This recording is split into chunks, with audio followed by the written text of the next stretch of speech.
বন্ধুরা, আজ আমি আপনাদেরকে আমার ছাদ বাগানের গাঁদা গাছগুলো দেখাবো।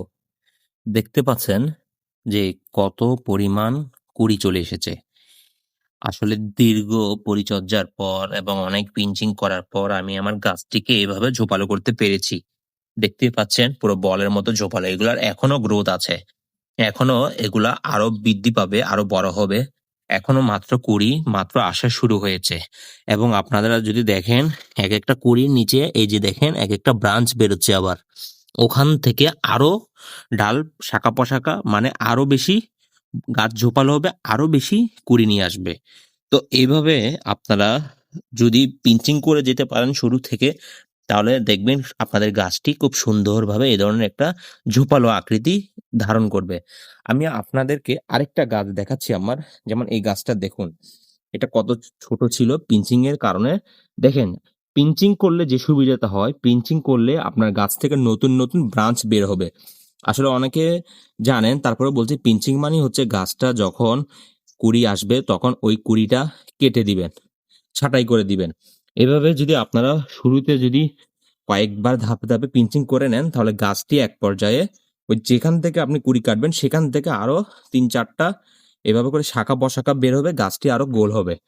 তো যেটা বলছিলাম, এই যে পিঞ্চিং করার সুবিধাটা হলো, পিঞ্চিং করলে দেখবেন আপনার গাছটি একে তো এ ধরনের গোলাকৃতির একটা শেপ আসবে এবং ঢালপালা প্রচুর গজাবে, সেই সাথে আপনার কুড়ির সংখ্যা বেড়ে যাবে। আরেকটা জিনিস সেটা হচ্ছে যে পিঞ্চিং এর সুবিধাটা দেখবেন যে পিঞ্চিং এর ফলে গাছের একদম ভেতর থেকেও পর্যন্ত আপনার ফুল পাবেন। মানে বিশ্বাস করার মতো না এটা, যে মানে গাছের একেবারে মনে করেন যে আপনার গাছের যে গোড়ার নিচ থেকে পর্যন্ত আপনি ফুল পাবেন। যেমন এখানে একটা জিনিস দেখায়, এই যে দেখেন কত নিচে মাটির সাথে লাগিয়ে আছে, অথচ সেখানের মধ্যে একটা কলি চলে এসেছে। এই কলিটা যখন ফুটবে, এই গাছটা আসলে আমি আসলে বললে বোঝাতে পারবো না আপনাদেরকে, যে এখানে আসলে চারিদিকে এখানে ফুলের একটা ইয়ে ছাড়া, স্তূপ ছাড়া আর আপনারা এটা কিছুই দেখবেন না। তো আমার এখানে ফুল আসতে আরো প্রায় সপ্তাহখানেক অপেক্ষা করতে হবে। সবে মাত্র এটার মাত্র ব্রুমিং শুরু হয়েছে। এটার গ্রুমিং সবে মাত্র শুরু হয়েছে। আর এখনো প্রচুর পরিমাণ শাখা প্রশাখা আরো গজানোর বাকি আমার এই গাছটি, এবং সেই সাথে আরো কুড়ি আসবে।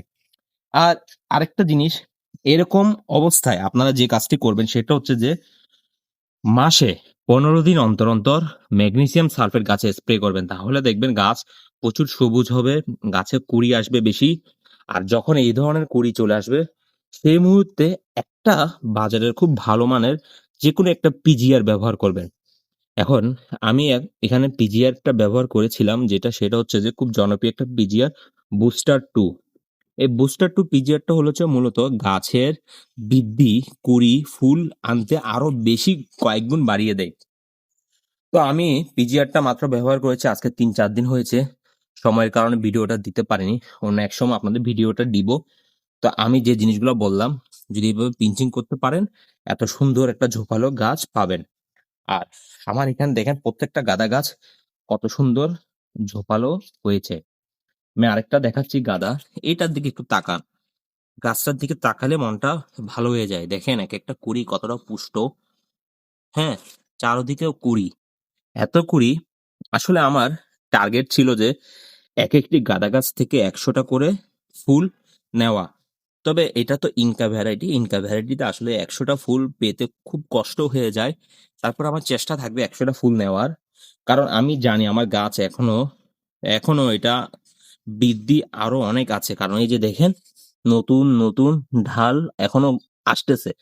অতএব সেগুলা যখন বড় হবে, সেগুলো থেকে যখন কুড়ি আসবে, আশা করা যাচ্ছে যে আমি আমার সেই কাঙ্ক্ষিত লক্ষ্যে পৌঁছাবো।